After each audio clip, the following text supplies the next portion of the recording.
सर्वव्यापी तुमे सर्वशक्तिमान नाही किछि तुम असाध्य कठिन सर्वव्यापी तुमे सर्वशक्तिमान नाही किछि तुम असाध्य कठिन सर्वद्रष्टा तुमे सर्वज्ञाता तुमे सर्वकर्ता तुमे महान असीम सर्वद्रष्टा तुमे सर्वज्ञाता तुमे सर्वकर्ता तुमे महान असीम नाही नाही तुलना तुम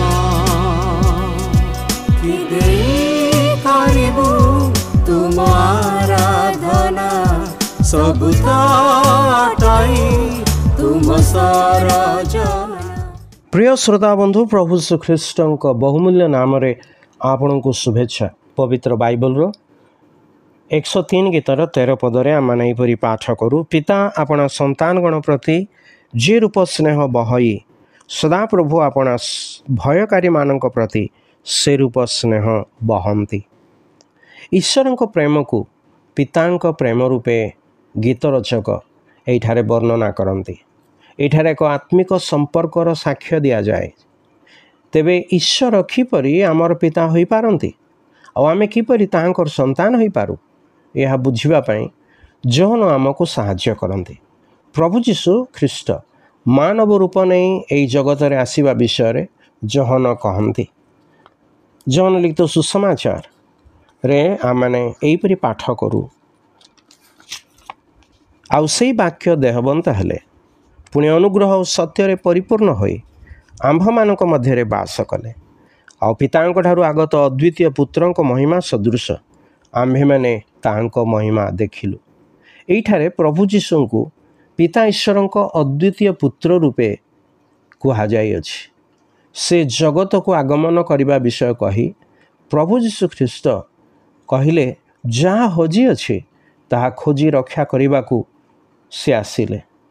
हजि जीवार अर्थ समग्र मानव जाति जे पापरे पतित पुणी नरकर पथगामी सेमानकर मुक्ति निमंते से आपना को क्रूसरे बलिदान कले। तृतीय दिन रे मृत्यु विजय हुई पुनर्थित हेले। प्रभु जीशु ख्रीष्ट मृत्यु पुनर्थित हेबा संबंधरे जहन एहीपरि कहती। मात्र जेते लोक ताहांको ग्रहण कले अर्थात जो माने ताहांको नाम रे विश्वास कले से समस्त को से ईश्वर को संतान हवा निमंते अधिकार देले। से माने रक्तरु शरीर इच्छारु ओबा मनुष्यर इच्छारु जात हेले नहीं बरं ईश्वर को ठारू जात हेले।